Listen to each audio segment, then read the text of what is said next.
1 ಗಂಟೆ 50 ನಿಮಿಷ. ಇದು ಕರೆಕ್ಟಾಗಿ 45 ಮಿನಿಟ್ಸ್ ಸ್ಟಾರ್ಟ್ ಮಾಡಿ ಸರ್. 1 ಗಂಟೆ 50 ನಿಮಿಷ ತೊಗೊಂಡಿದೆ ಈ ಪೇಪರ್ನ ಕಂಪ್ಲೀಟ್ ಮಾಡೋಕ್ಕೆ. ಆದರೆ ಟ್ರಾನ್ಸ್ಲೇಷನ್ಗೆ ಭಾಳ ಲೇಟ್ ಆಯ್ತು ಸರ್. ಪದ ಒಂದು ಸ್ಟ್ರಿಕ್ ಆಗುತ್ತೆ, ಅವಾಗ ಸ್ವಲ್ಪ ಅದೊಂದು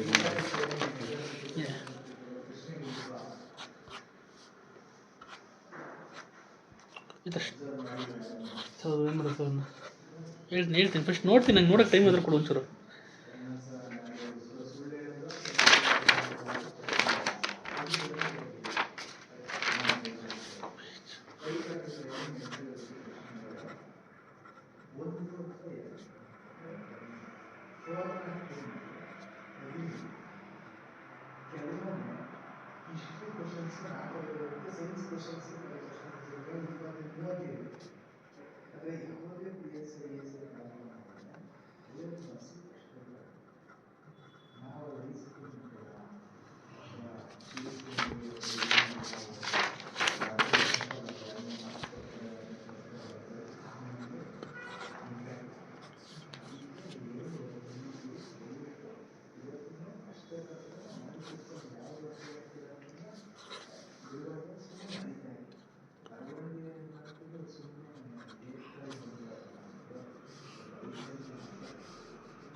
ಓಕೆ, ಏನಂದರೆ ಒಂದು ಐಡಿಯಾ ಇದೆ, ಈಗ ಪೇಪರ್ ಬಗ್ಗೆ ಒಂದು ಐಡಿಯಾ ಇದೆ.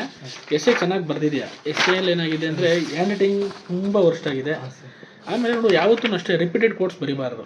ಈಗ ಯಾರೋ ಒಬ್ಬರು ಅದನ್ನು ಫೇಮಸ್ ಮಾಡಿದ್ದಾರೆ ಅಂದರೆ ಅದನ್ನೇ ಬರೀಬಾರ್ದು. ಈಗ ಯೂಶ್ವಲಿ ಪರಿಸರ ಸಂಬಂಧಪಟ್ಟಂಗೆ ಬಂದರೆ ಏನು ಬರೀತಿರ್ತಾರೆ? ಗಾಂಧೀಜಿದು ಬರೀತಿರ್ತಾರೆ. ಏನಂತ ಗಾಂಧೀಜಿ ಪ್ರಕೃತಿ ನಮಗೆ ಕೊಟ್ಟ ಇದನ್ನು, ಅದು ರಿಪೀಟೆಡ್ ಕೋಟ್ ಬರೀತಿರ್ತಾರೆ. ಹಾಗೆ ನೋಡಿ, ಚುನಾವಣೆಗಳ ಬಗ್ಗೆ ಈ ಕ್ವಶನ್ ಈ ಕೋಟ್ ತುಂಬ ಸತಿ ರಿಪೀಟ್ ಆಗಿದೆ. ಹಾಗಾಗಿ ಇದನ್ನು ಬರೆದ್ರೆ ಎಲ್ಲರೂ ಇದನ್ನೇ ಬರೆದಿರ್ತಾರೆ. ಇದಕ್ಕೆ ಅದೊಂದು ತೂಕದ ಪದ ಅಂತ ಹೇಳ್ಬಿಟ್ಟು ಹೌದು.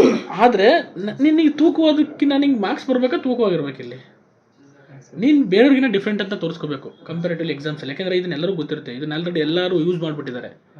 ಅರ್ಥ ಆಗ್ತಿದೆಯಾ? ಇದನ್ನ ಯಾರು ಯೂಸ್ ಮಾಡಿದ್ದಾರೆ ಗೊತ್ತಾ? ಹೇಳ್ತೀನಿ, ಶಂಕರ ಬನಶಂಕರ್ ಸರ್ ಇದನ್ನು ಯೂಸ್ ಮಾಡಿದ್ದಾರೆ ತುಂಬ ಸತಿ. ಅರ್ಥ ಆಗ್ತಿದೆಯಾ?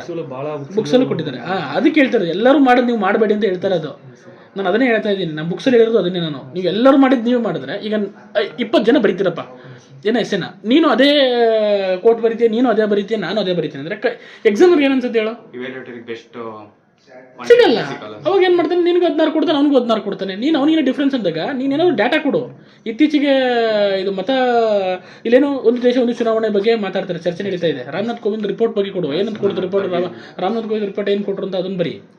ಸ್ಪೆಸಿಫಿಕ್ ಆಗಿರಬೇಕು. ಇಲ್ಲಿ ನೋಡಲಿ, ಒಂದು ದೇಶ ಒಂದು ಚುನಾವಣೆ ಅಂತ ಕೊಟ್ಟಾಗ ನಿನ್ನ ಇಂಟ್ರಡಕ್ಷನ್ ಶುಡ್ ಬಿ ಏನಾಗಿರಬೇಕು? ಆ ಒಂದು ಡೈರೆಕ್ಟ್ ಹಿಟ್ ಥರ ಇರಬೇಕು. ಯಾಕೆಂದರೆ ಆಫ್ ಬಿಗ್ ಇದು ವೆಲ್ ಬಿಗಿನ್ ಆಫ್ ಡನ್ ಅಂತ ಕರೀತಾರೆ. ನೀನು ಚೆನ್ನಾಗಿ ಪ್ರಾರಂಭ ಮಾಡಿಬಿಟ್ರೆ ಅರ್ಧ ಪ್ರಬಂಧ ಗೆದ್ದಂಗೆ. ಗೊತ್ತಾ? ಪ್ರಬಂಧದಲ್ಲಿ 20 ಮಾರ್ಕ್ಸ್ ಇರುತ್ತೆ, 20ಕ್ಕೆ 18 ಮೇಲೆ ತೆಗಿಲೇಬೇಕು. ಅದನ್ನಾಗೆ ಪ್ರತಿಯೊಂದು ಲೈನು ನೀನು ಬರೆಯೋ ಲೈನು ಸಹ ಮ್ಯಾಟ್ರ್ ಆಗುತ್ತೆ. ಅರ್ಥ ಆಗ್ತಿದೆ? ಅದಕ್ಕೆ ನೀನು ಏನು ಮಾಡಬೇಕು? ಈ ಥರ ಮೇಲೆ ನೋಡಲಿ, ಹಿಂಗೋಗಿದೆ ಈ ಕಡೆಗೆ, ಗುಡ್ಡ ಹತ್ತಿದೆ, ಗುಡ್ಡ ಹತ್ತಬಾರ್ದು. ಅರ್ಥ ಆಗ್ತಿದೆಯಾ? ಅಂದರೆ ಪದಗಳು ಏನಾಗ್ತಾ ಇರಬೇಕು, ಬರಿತಾ ಇರಬೇಕು. ಗೊತ್ತಾ? ನೀಟಾಗಿ ಎಲ್ಲ ಪ್ಯಾರಾಗ್ರಾಫ್ ಮೇಂಟೈನ್ ಮಾಡಿದ್ಯಾ, ಡಿಸಿಪ್ಲಿನಾಗಿ ಬರ್ದಿದ್ಯಾ, ಎಲ್ಲ ಪ್ಯಾಟರ್ನ್ ಓಕೆ. ಬಟ್ ಆದರೆ ಇದು ಬರೀಬಾರ್ದು. ಈ ಥರ ಪಾಯಿಂಟ್ಸ್ ಹೋಗ್ಬಿಡ.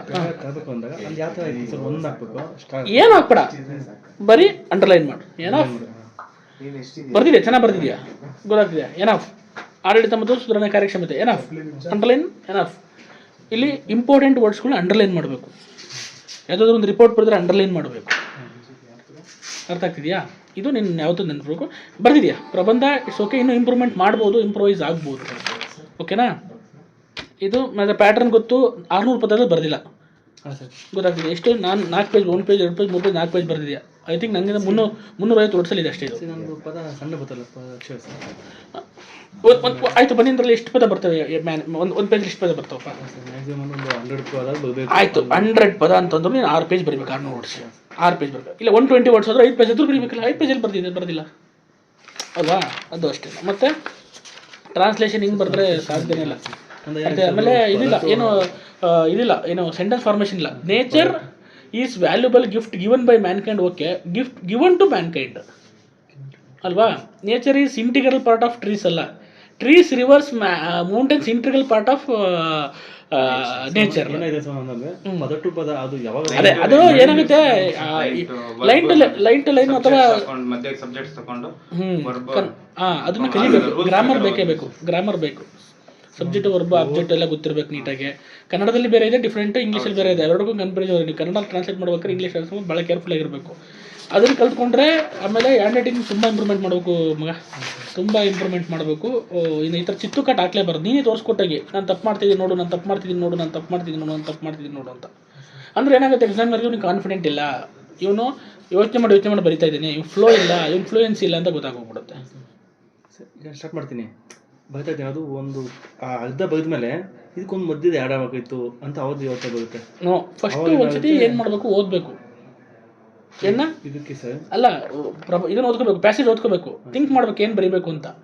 ನೀನು ಅದು ಮತ್ತೆ ಬರ್ದಾದ್ಮೇಲೆ ಹಿಂದಕ್ಕೆ ಹೋಗಿ ನೀನು ರಿಪೇರಿ ಮಾಡೋಕ್ಕಾಗಲ್ಲ. ಅರ್ಥ ಆಗ್ತಿದೆಯಾ? ಅದು ಬಿಟ್ಟರೆ ಇನ್ನು ಇದು ಪ್ರೆಷರ್ ರೈಟಿಂಗ್ ಚೆನ್ನಾಗಿ ಬರ್ದಿದ್ಯಾ, 1/3 ಮಾಡಿದ್ಯಾ, ಬಟ್ ಇಲ್ಲ ಹೊರಗಡೆ ಹೋಗ್ಬಾರ್ದು. ಹಿಂಗೆ ಗೊತ್ತಾಗ್ತಿದೆಯಾ? ನೋಡಿ, ಈ ಥರ ಪದಗಳು ಹೊರಗಡೆ ಹೋಗ್ಬಾರ್ದು. ಗೊತ್ತಾಗ್ತಿದೆಯಾ? ಪದಗಳು ಬರೆದ್ರೆ ಅದು ಮಧ್ಯದಲ್ಲಿ ಇಲ್ಲೇ ಬರಬೇಕು, ಬಾಕ್ಸ್ ಒಳಗೆ ಬರಬೇಕು. ಗೊತ್ತಾಗ್ತಿದೆಯಾ? ಡಿಸಿಪ್ಲಿನ್ ನಿಮ್ಮದು ಲೈನ್ ಮೇಲೆ ಬರುತ್ತೆ ಸರ್.